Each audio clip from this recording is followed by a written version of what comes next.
Government अपनी country को protect करने और उसे और पावरफुल बनाने के लिए कोई ना कोई रिसर्च प्रोग्राम या प्रोजेक्ट पर काम करती रहती है, जिनमें से कुछ के पीछे गुड इंटेंशंस और कंट्री को स्ट्रॉन्ग बनाना होता है। वहीं कुछ प्रोजेक्ट ऐसी इविल इंटेंशंस के साथ तैयार किए जाते हैं जिनसे सिर्फ नुकसान और बर्बादी होती है। इन्हीं में से एक है MK अल्ट्रा प्रोजेक्ट, जिसे आज हम डिटेल्स में डिस्कस करने वाले हैं। तो चलिए बिना कोई देर किए let's get started.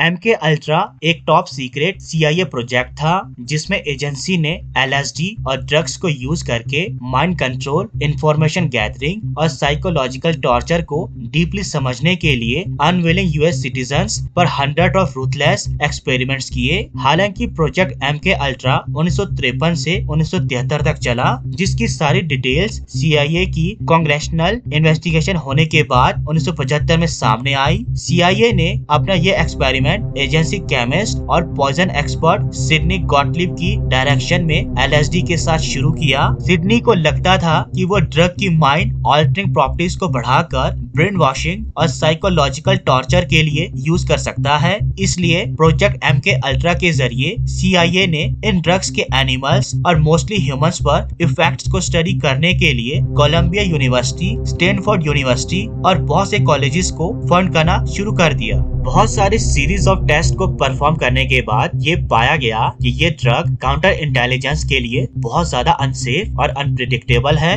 Jin drugs और साइकोडेलिक ड्रग्स को प्रोजेक्ट MK अल्ट्रा का पार्ट बनाया गया था, उनमें MDMA, एक्सटेसी, मेस्कालाइन, हेरोइन, बारबिटुरेट्स, मेथाम्फेटामाइन और साइलोसाइबिन यानी मैजिक मशरूम जैसी टेरिफाइंग ड्रग्स शामिल थी। इसी प्रोजेक्ट MK अल्ट्रा का एक पार्ट था ऑपरेशन मिडनाइट क्लाइमैक्स, जिसमें गवर्नमेंट एम्प्लॉयड प्रोस्टिट्यूट्स को अनसस्पेक्टिंग मैन को लुभाने के लिए CIA के सेफ हाउसेस में भेज दिया जाता था और जहां उन पर कई तरह के ड्रग एक्सपेरिमेंट किए जाते थे। यहाँ CIA मैन को LSD की खुराक देकर खुद टू वे मिरर के पीछे छुपकर उन ड्रग्स का मैन के बिहेवियर पर इफेक्ट को कॉकटेल पीते हुए देखते थे। इतना ही नहीं, उन्होंने इन टेस्ट को डीपली समझने के लिए इलेक्ट्रिकल आउटलेट्स में हिडन कैमरा और रिकॉर्डिंग डिवाइसेस लगा कर रखे थे।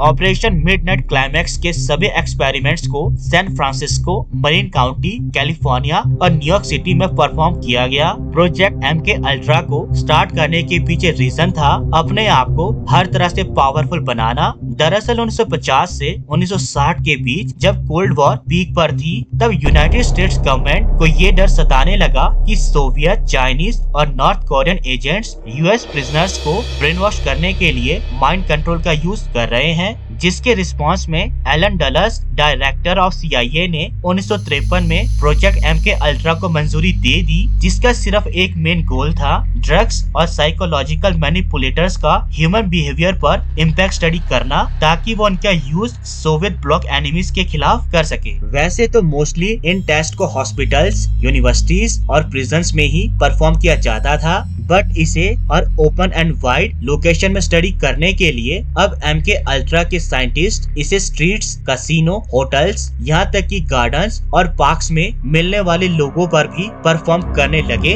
जिसमें कई बार सब्जेक्ट्स को अपने ऊपर हो रहे इन टेस्ट का भी पता होता था और कई बार नहीं भी। ये कहना तो थोड़ा मुश्किल है कि इस टेस्ट के दौरान कितने लोगों की जान गई, क्योंकि एजेंसी ने इतने नोटोरियस ऑपरेशन के पुअर रिकॉर्ड्स रखे। बट कुछ रिपोर्ट्स की माने तो मरने वालों की संख्या हजारों में थी। इन टेस्ट में unwilling civilians, black male civilians और सिर्फ पुअर पीपल ही शामिल नहीं थे, बल्कि फोर्स्ड CIA एजेंट्स भी शामिल थे, जिन्हें उनकी जानकारी के बिना भी LSD दे दिए जाते थे, जिसमें से कुछ मर जाते थे, कुछ सर्वाइव कर जाते थे और कुछ सुसाइड कर लेते थे, या फिर सच छुपाने के लिए कुछ का मर्डर कर दिया जाता था। जिसका एक एविडेंस है फ्रैंक ओल्सन, CIA एजेंट, जो कि इस ऑपरेशन का पार्ट था, पर 28 नवंबर 1953 को ऑल्सन ने न्यूयॉर्क सिटी होटल रूम से सुसाइड कर लिया, जो कि उनकी फैमिली के लिए बहुत ज्यादा स्ट्रेंज था। इसलिए जब उनका फॉरेंसिक टेस्ट करवाया गया तो उनकी बॉडी पर डेथ से पहले इंजरीज मिली, जिसने ऑल्सन की डेथ की कॉन्स्पिरेसी थ्योरीज को इग्नाइट कर दिया।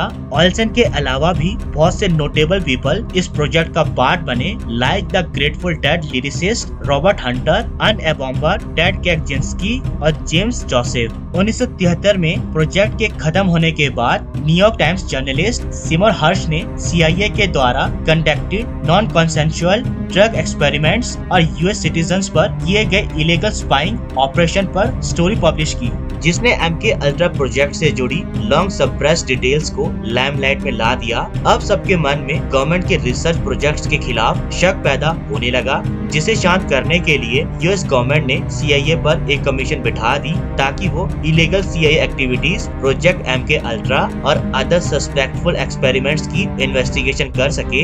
इस इन्वेस्टिगेशन ने MK अल्ट्रा से जुड़े थाउजेंड्स ऑफ हिडन डॉक्यूमेंट्स को अनकवर कर दिया, जिसके बाद 1976 में फोर्ड ने CIA की एक्टिविटीज पर एग्जीक्यूटिव ऑर्डर दे दिया, जिसके मुताबिक ह्यूमन सब्जेक्ट्स पर उनकी inform consent in written format और डिसइंटरेस्टेड पार्टी की विटनेस के बिना कोई ड्रग एक्सपेरिमेंटेशन नहीं होगा। तो दोस्तों, ये था US का हिडन MK अल्ट्रा प्रोजेक्ट, जिसकी अभी ऐसी बहुत सी डिटेल्स हिडन है और आप अंदाजा लगा सकते हैं कि ये थोड़ी डिटेल्स भी कितनी ज्यादा डेंजरस और नोटोरियस है। अभी के लिए इस वीडियो में इतना ही, मिलते हैं अपनी नेक्स्ट वीडियो पर। And please subscribe my channel ताकि हम एक वंडरफुल कम्युनिटी डेवलप कर सके। तब तक के लिए गुड बाय, मिलते हैं अपने नेक्स्ट वीडियो में।